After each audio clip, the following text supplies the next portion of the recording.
Untuk kemajuan dan pengembangan video ini, mohon kiranya rekan-rekan Goeser dapat mensubscribe, like, and share.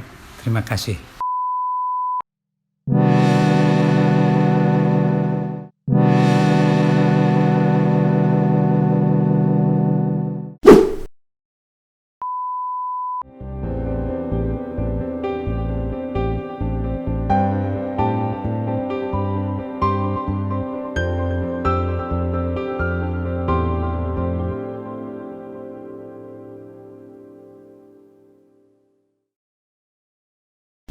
Selamat pagi, Assalamualaikum warahmatullahi wabarakatuh. Apa kabar para sahabat Danis Baik semuanya? Mudah-mudahan kita semua sehat dan sejahtera.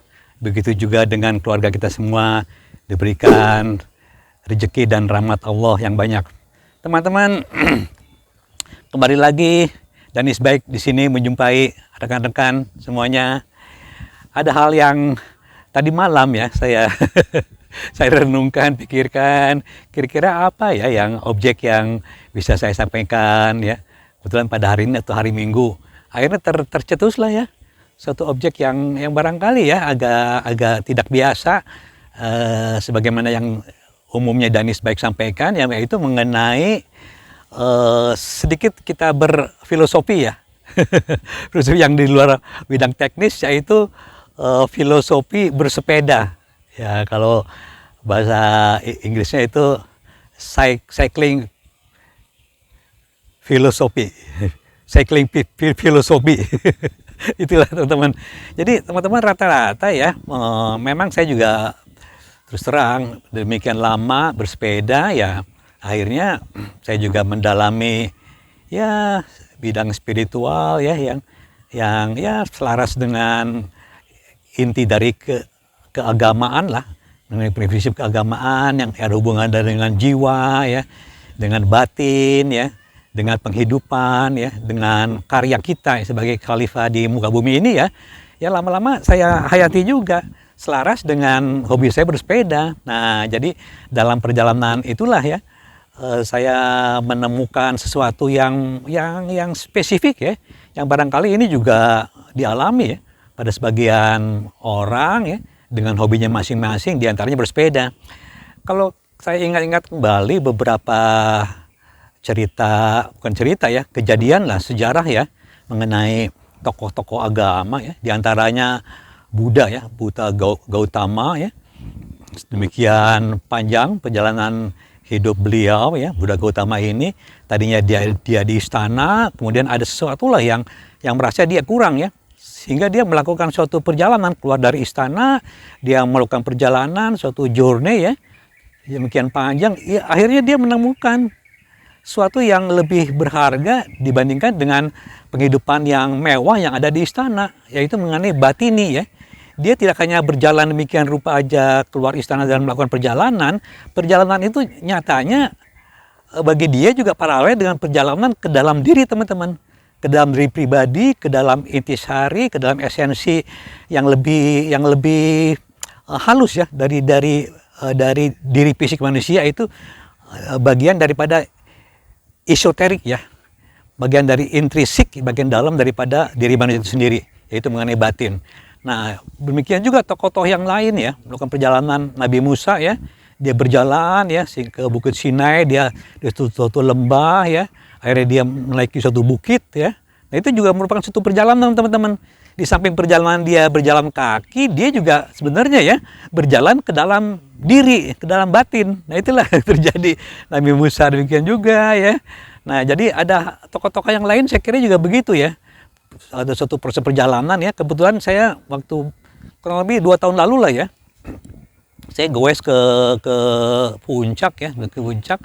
Nah, ada kelihatannya ya, saya lihat orang agak aneh ya, barangkali ya, goesnya demikian santai, demikian menikmati ya, tidak cepat teman-teman, rambutnya gondrong ya, demikian rupa. Akhirnya pemuda ini saya lewatin di puncak, lewatin demikian rupa ya. Oke, lewatin, Mas bilang gitu ya, oke silakan. Oke, saya akhirnya pada satu tempat saya istirahat. Nah, teman saya yang bukan teman saya, pemuda ini menyusul saya gitu. Dan dia juga akhirnya berhenti juga. Akhirnya saya ngobrol lah. Rupanya dia orang Bandung, teman-teman. Orang Bandung ya ingin apa ya? Kayak sepertinya saya setelah ngobrol-ngobrol saya baru tahu dia itu seorang seniman, teman-teman. Ya bisa dibilang budayawan lah ya, dari cerita dirinya betapa dia menyukai bidang seni dan dia berkarya juga di bidang seni ya. Bukan orang sembarangan lah ya. Dia suatu orang yang betul-betul ya menghayati kediriannya ya, dan fungsinya dirinya itu dia berusaha menggali diri. Nah, ini yang menarik ini, teman-teman. Setelah saya gali, dia bercerita ini mau kemana aja bersepeda. Saya bilang, ini saya kebetulan saya dari Bandung ya, dari Bandung saya ke Jakarta, saya kembali lagi mau ke Bandung ya. Selalu disampaikan saya itu bersepeda. Lah, ngapain? Saya bilang bersepeda gitu. Nah, ini Mas D katanya, kode lagi. Mas, saya bilang saya Mas gitu. Mas, saya bersepeda ini ya sebenarnya menguji diri ya. Menguji diri sekaligus merefleksikan diri. Dan bersepeda ini saya menemukan suatu proses perjuangan ya, perjalanan yang lebih berharga bagi saya gitu loh.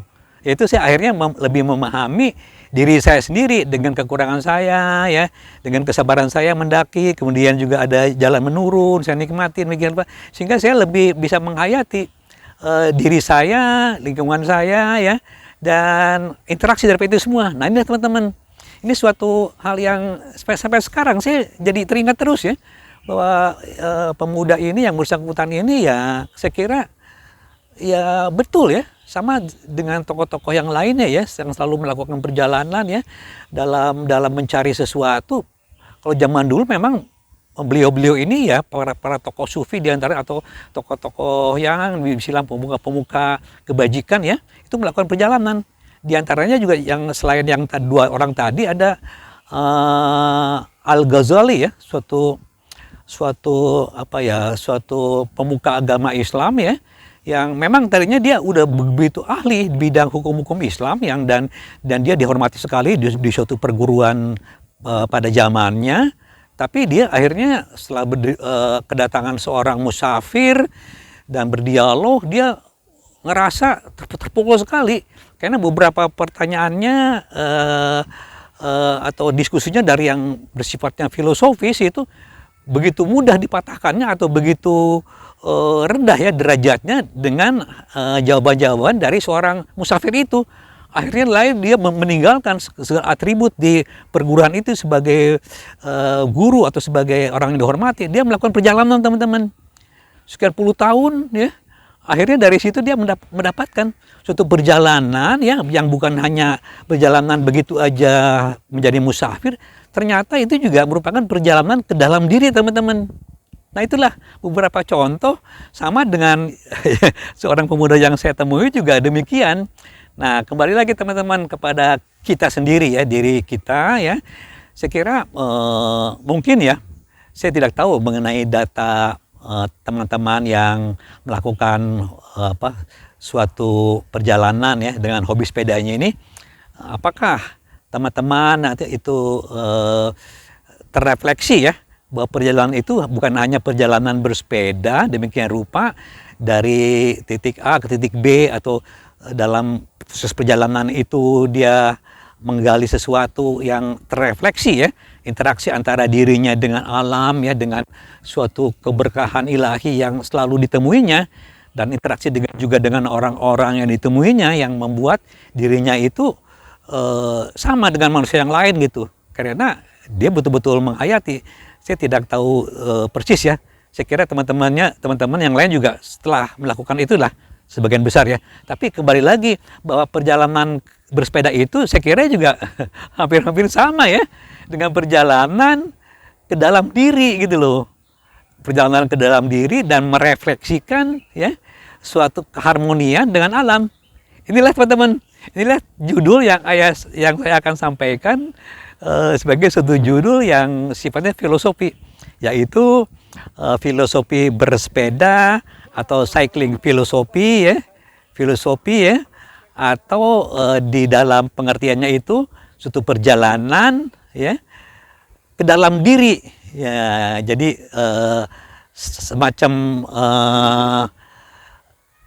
within yourself ya, dalam diri, gimana hasilnya itu akan membuat kita merasa lebih bermakna lah, lebih mengerti lah sesuatu itu.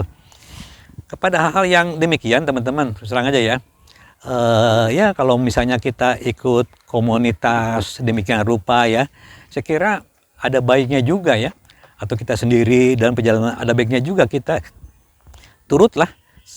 Tidak hanya perjalanan itu hanya berupa perjalanan kesenangan ya, suatu apa ya, bentuk penghiburan dari rasa ya.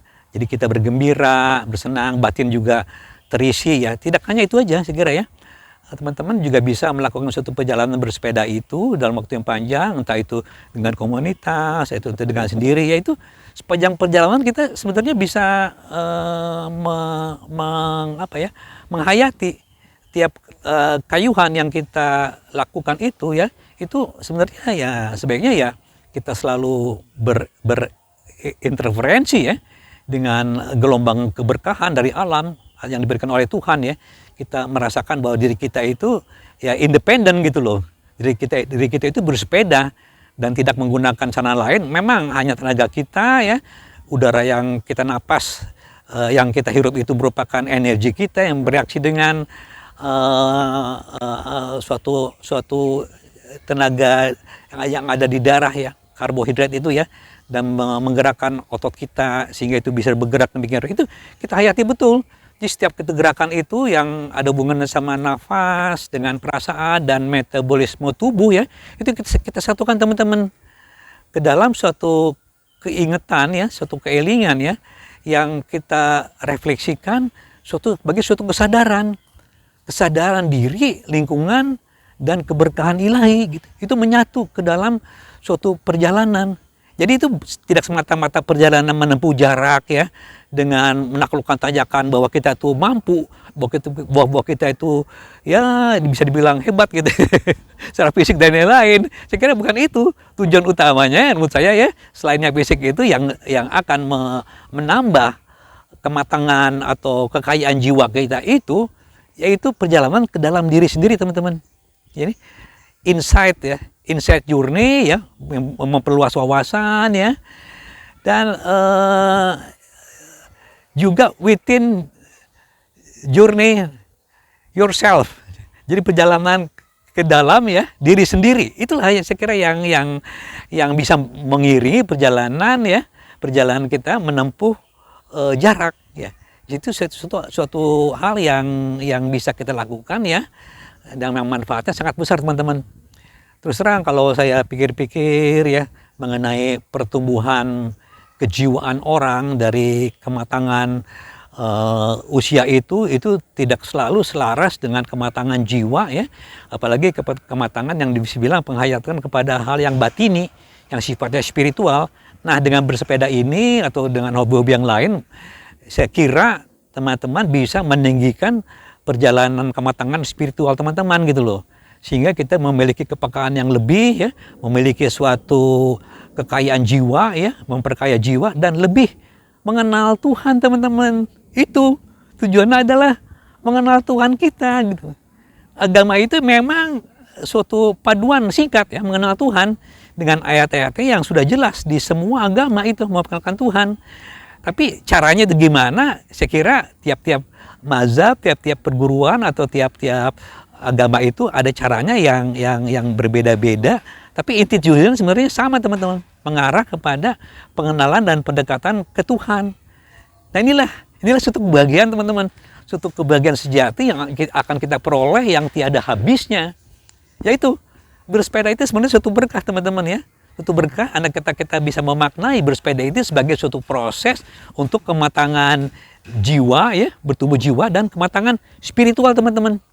Lebih kepada esoterik, intrinsik yang ada di dalam diri kita, sehingga kita lebih paham ya, suatu bisikan-bisikan halus dari Tuhan ya, suatu rasa-rasa kalbu yang dalam yang sebagai petunjuk kita dalam keseharian kita, sehingga kita tidak akan mudi, tidak akan sedih ya, kita selalu dekat dengan Tuhan, seolah-olah kita merasakan dalam lindungannya. Karena ya dengan proses itu kita udah mulai mengenal diri sendiri gitu loh. Itulah teman-teman. Saya kira ini teman-teman, saya tidak mengajari teman-teman ya. Saya ini kan dari proses yang ada di orang lain. Ya kebetulan saya sendiri juga menjalani hal itu. Nah, saya tidak sadar itu juga paralel dengan hobi saya bersepeda, ya gitu loh. Jadi alangkah sayangnya andai kata bersepeda itu kemana-mana kita melihat pemandangan yang indah, suatu proses diri di mana diri itu ditempa, ya, suatu perjuangan yang merefleksikan bahwa kita itu sebagai makhluk yang lemah, yang tidak mampu, dan kita selalu memohon pertolongan Allah supaya kita bisa sampai, bisa kuat, ya, mencapai tujuan. Itulah suatu perjuangan. Dan ini sama saja dengan perjuangan untuk mengenal diri sendiri. Jadi kita harus tahu diri sendiri. Kalau kita tidak mengenal diri sendiri, tentunya kita bisa bersepeda pun ya, kita bisa kram, bisa tidak kuat, bisa pingsan, dan gejala-gejala yang lainnya, bisa cilaka kalau kontrol kita kurang gitu. Nah itulah, seperti itulah. Jadi saya kira ini bagus sekali teman-teman. Jadi sepeda ini teman-teman ya, ini saya kira teman kita ya, untuk merefleksikan diri ya, ke dalam diri ya. Jadi refleksi diri itu ke dalam diri itu ada hubungannya sama pengenalan lingkungan ya, pengenalan diri sendiri, dan pengenalan Tuhan teman-teman. Oke teman-teman, saya menghargai semua agama ya, tidak menginikan suatu kekurangan dan kelebihannya itu karena setiap agama itu punya umat dan punya jatah sendiri yang diberkahi oleh Tuhan teman-teman, punya jatah sendiri. Dan di kitab Quran sendiri itu ada teman-teman jatah masing-masing ya. Jadi kita berkasih-kasihan lah ya, berkasihlah dengan sesama teman ya, sesama agama lain dan sesama manusia yang berbeda-beda etnis, bahasa dan lain-lainnya, sehingga kita mendapatkan berkah ilahi teman-teman. Oke teman-teman, saya kira ini cukup panjang penjelasannya. Saya sama sekali jauh dari keinginan menggurui teman-teman jauh sekali. Saya hanya berbagi pengalaman, dan ini juga dialami oleh para tokoh pencari Tuhan yang lain ya, sehingga dia bisa lebih nyaman lah karena dia udah lebih mengenal Tuhan ya teman-teman. Oke teman-teman, dari Danisbek saya ucapkan terima kasih banyak. Mudah-mudahan penjelasan yang singkat ini bisa bermanfaat dan kita bisa bersama sepeda ya, tidak hanya dengan fisik ya dan peralatan teknis yang ada di dalamnya, juga kita membawa batin kita dalam bersepeda, sehingga kita lebih dewasa secara spirit, lebih dewasa secara jiwa, dan kita akan merasa bahagia. Bahkan ada yang lebih tinggi dari sekedar bahagia, itu perasaan damai teman-teman. Kalau bahagia itu dipicu oleh sesuatu yang ya ada simulan. Kalau damai itu lebih lestari teman-teman. Jadilah kalau di ayat itu ada yang menyebutkan bahwa kembalilah kepada Tuhanmu dengan hati yang damai.